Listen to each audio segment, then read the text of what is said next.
Men today are conquered not by swords, but by distractions. Their strength, their ambition, their very future is stolen by glowing screens and idle diversions. This weakness destroys empires before they are built. But in this video, you will learn how to multiply your focus by 200% and escape the slavery of distraction. I am Niccolò Machiavelli, your narrator, and I do not speak to those who are content with mediocrity. This message is for the ambitious, for those who would rule their own mind, as a prince rules his dominion. For know this, he who cannot govern himself is unfit to govern anything. Consider, for a moment, the nature of the world in which you live. Never in the history of mankind have men been surrounded by so many voices clamoring for their attention. In my time, a ruler feared conspirators, or perhaps the whispers of rival statesmen. Today, your enemy does not hide in courts or palaces, but in your very pocket, in your very hand. The device that promises knowledge and connection delivers, instead 1,000 diversions, each more cunning than the last. And what is the consequence? The ruin of attention, the decay of focus, the slow erosion of willpower. A man believes he governs himself, yet he rises in the morning already conquered. His first act is not to command his mind, but to surrender it, to bow before a glowing screen and beg for stimulation. He is fed a stream of trivialities, images, chatter, nonsense that yields neither wealth nor wisdom. Do you see the trap? He does not notice the hours fleeing, he does not perceive his strength draining, until it is too late. The day is gone, his resolve is weakened, and still he wonders why his ambitions have not advanced. Distraction is no minor inconvenience. It is a silent tyrant. Imagine a prince who allows his fortress walls to crumble, who permits strangers to wander freely through his gates, who neglects his soldiers and squanders his gold. Such a prince will not rule for long, for his enemies will devour him with ease. The distracted man is no different. His fortress is his mind, yet he leaves the gates wide open. Every idle temptation enters at will. Every passing fancy commands his attention. He cannot stand against serious challenges, because he has trained himself only in surrender. And what is worse, distraction disguises itself as harmless pleasure. A man does not see the peril, because the poison is sweet. He convinces himself that a few moments of diversion will do no harm. But moments become hours, and hours become habit, and habit becomes character. When at last he surveys his life, he finds that his empire has shrunk, not because fate betrayed him, but because he betrayed himself. He has been a slave, though no chains were ever placed upon him. You must understand the scale of this problem, for it is greater than you think. Distraction does not only rob you of time, it robs you of depth. A man who cannot remain with a single thought for more than a few breaths becomes incapable of greatness. The strategist requires the ability to think deeply, to weigh consequences, to foresee what others cannot. The artist, the inventor, the leader, each demands long hours of undivided focus, but the distracted man, his mind skips from one surface to another like a stone tossed upon water. He touches many things, yet grasps nothing. In this state, even talent is wasted. A man may be clever, but without focus, his cleverness scatters like dust in the wind. He may dream of glory, but his efforts dissolve before they can form into achievement. Think of it, how many men in your age possess intelligence, yet remain unknown, unheard, forgotten? It is not a lack of ability that damns them, but the failure to govern their attention. This is why distraction must be recognized not merely as a nuisance but as an enemy. It is an enemy more dangerous than rival states, for it does not strike openly. It infiltrates quietly, seizing you little by little, until your very spirit is bent to its command. To tolerate this is to invite ruin, not only of your ambition, but of your dignity, for a man who does not command his own mind is not a man at all. He is a puppet, his strings pulled by forces he neither sees nor understands. You may think I speak too harshly. You may say, surely, a little distraction offers rest. But I tell you this true rest strengthens, while distraction only weakens. To rest is to withdraw from battle, so that you may return stronger. To distract yourself endlessly is to desert the battlefield entirely. Which of these habits makes you fit to govern yourself, and which leaves you unworthy even of your own respect? The answer is plain. Reflect on this truth. The power of kingdoms, of armies, of entire empires, once rested in the hands of men who could endure long stretches of focused thought. They plotted, they planned, they studied, they disciplined themselves so that every hour served their design. And now, men who possess more knowledge at their fingertips than emperors of the past squander it on foolishness. They live in a time of infinite opportunity, yet find themselves weaker, more restless, more incapable than their ancestors. Why? Because their attention has been fractured beyond repair. But fracture is not fate. The first step toward mastery is recognition. Recognize that distraction is the common plague of your age, the silent disease that devours more lives than famine or war. It is not merely outside of you. It has entered into your habits, your routines, your very identity. When you see how deeply it governs you, you will feel the urgency to rise against it. For only the man who sees his chains will seek to break them. And so, I tell you, the problem before us is vast, but it is not insurmountable. The world will continue to tempt you with endless noise, endless novelties, endless invitations to waste your strength. But if you fail to confront this problem, if you remain passive before distraction, then do not deceive yourself. You will never command your destiny, for destiny favors not the distracted, but the disciplined. The distracted man is forgotten. The disciplined man is remembered. If distraction is the silent tyrant that enslaves men, then focus is the weapon with which they break free and rise above the multitudes. Consider this truth. Every great deed ever written into the memory of mankind was carved not by chance, but by sustained attention. Focus is not merely the act of looking upon a task. It is the discipline of binding your entire mind, your entire will, to a single pursuit until it bends to your command. In this lies the seed of power, for no empire, no invention, no conquest can be achieved without it. Think of the prince who governs his dominion. If his gaze is scattered, if one day he turns to the treasury, the next day to the army, the next to idle festivities, he weakens all. But if his focus is fixed upon strengthening his fortress, disciplining his soldiers, and securing his alliances, he becomes unshakable. His enemies falter because his concentration never wavers. He builds with persistence, while others are distracted by trifles. The same principle governs your life. A man whose focus is fragmented achieves nothing of substance, but the man who holds his focus like a blade in his hand carves his destiny with precision. Observe those around you. They are busy, but not powerful. They scatter their strength in 100 directions, and therefore command no real influence. Their thoughts are diluted, their actions half-formed, their ambitions unfinished. They do much, but they accomplish little. Why? Because their attention, like water spilled upon the ground, seeps away without force.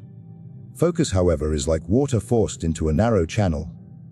It carves valleys through stone, it moves mountains, it cannot be resisted. Such is the difference between the distracted man and the focused man. And what of wealth? What of power? What of greatness? These do not fall into the laps of men who live in fragments. Wealth is built by years of concentrated effort, not by the restless hopping from one task to another.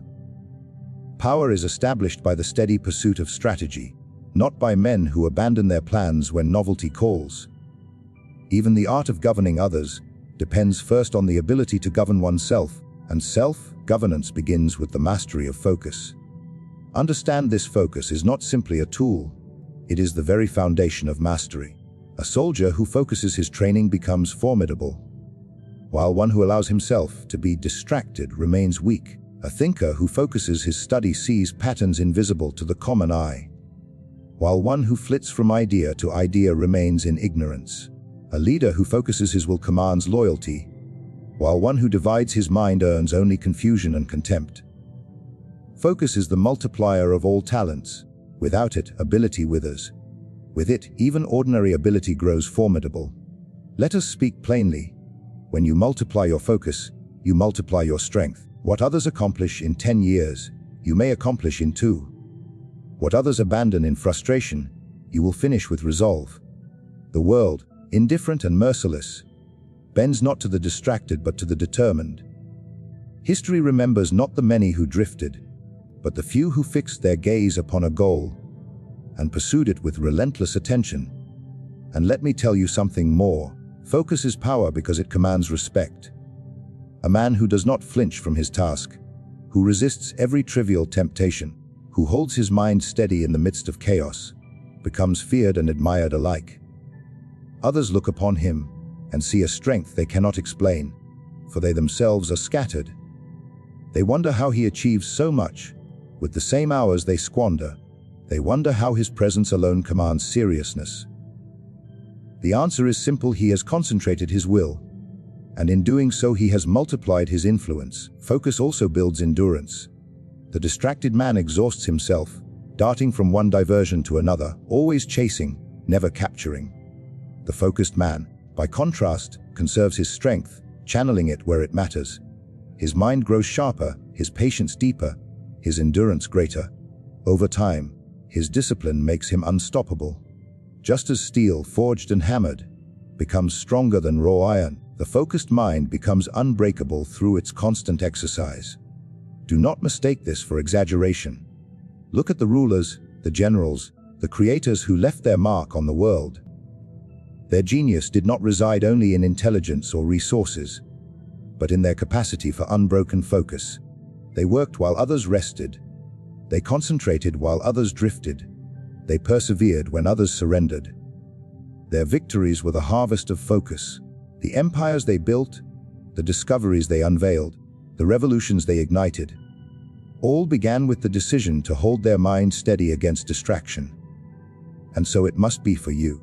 If you would rise above the ordinary, if you would claim power in a world that rewards mediocrity, then you must regard focus as your most prized weapon. Guard it as you would guard a fortress. Strengthen it as you would strengthen an army. Wield it as you would wield a sword.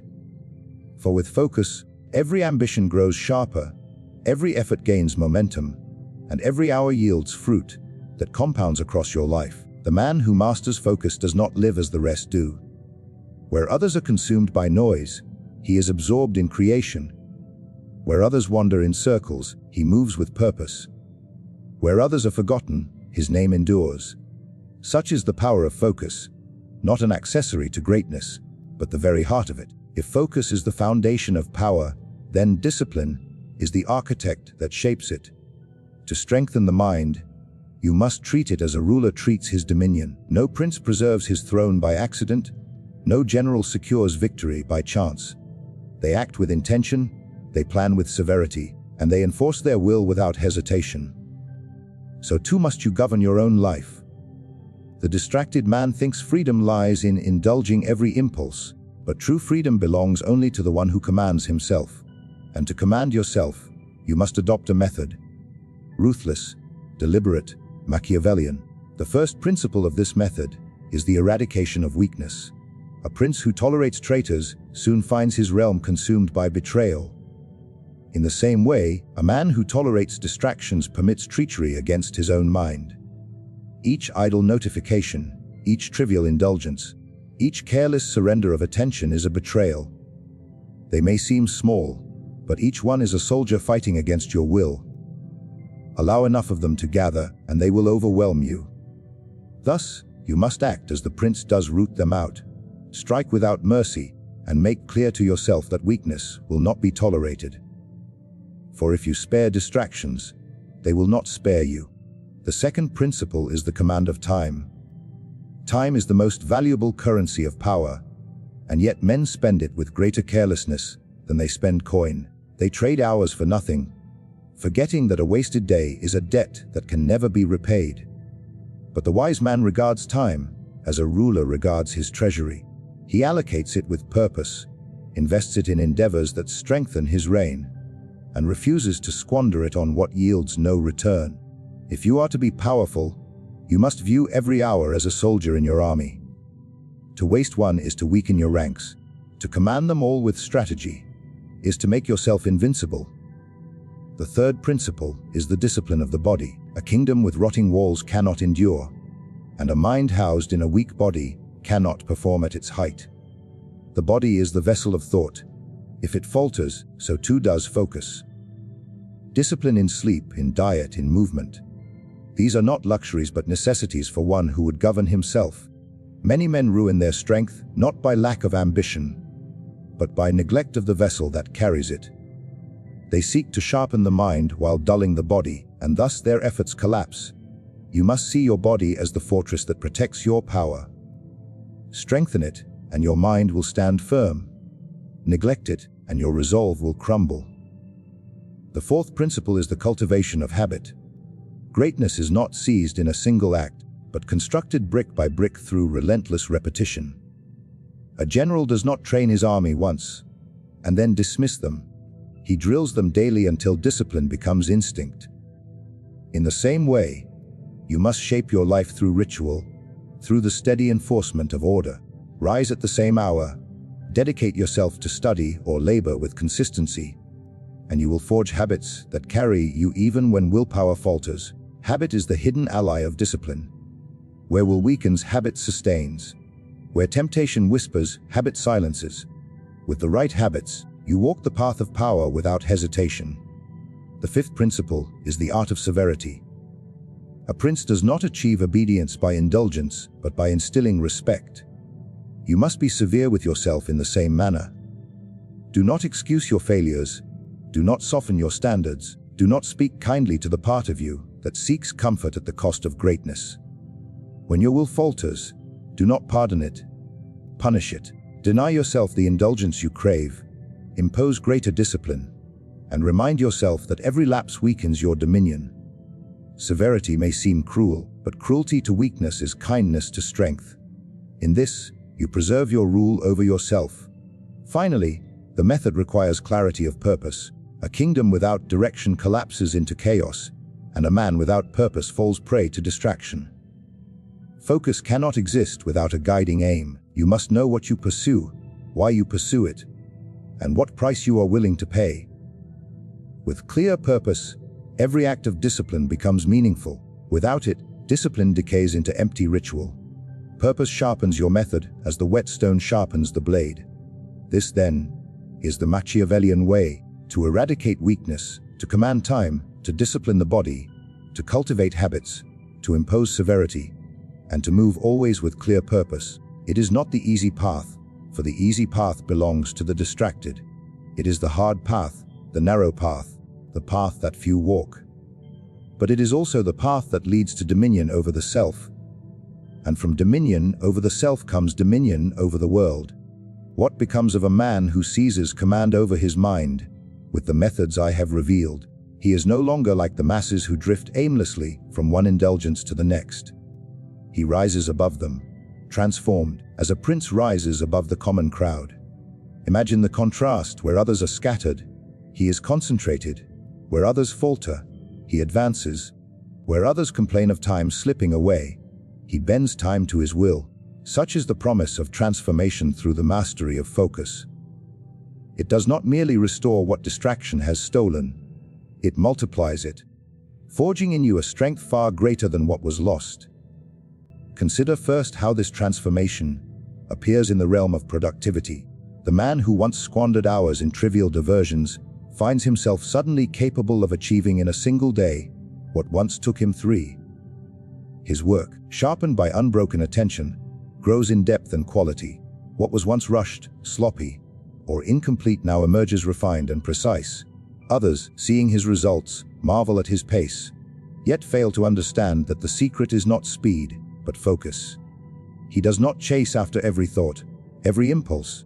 He holds himself to his purpose until it yields fruit.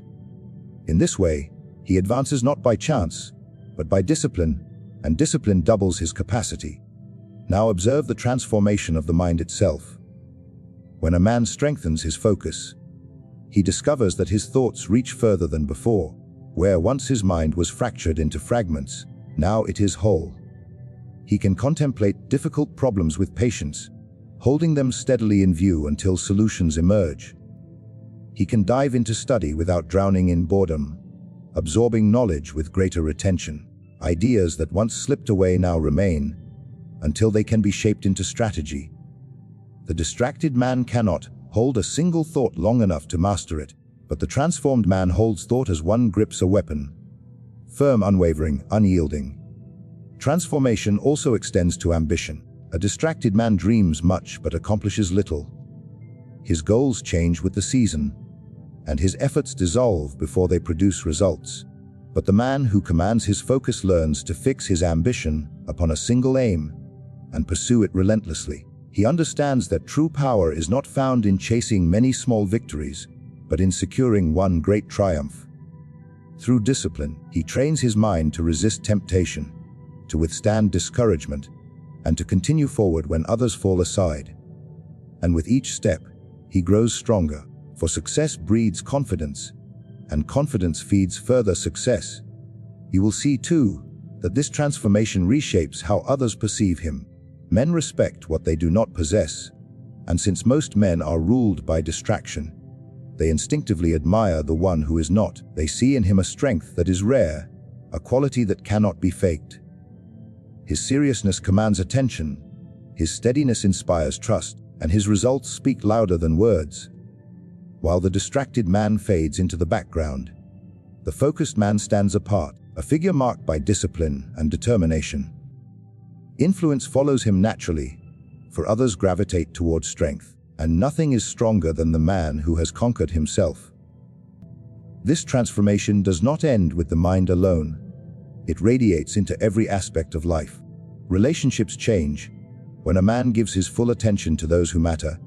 For true presence is a rare gift. His health improves as he applies discipline, not only to thought but to body, rejecting excess and building endurance.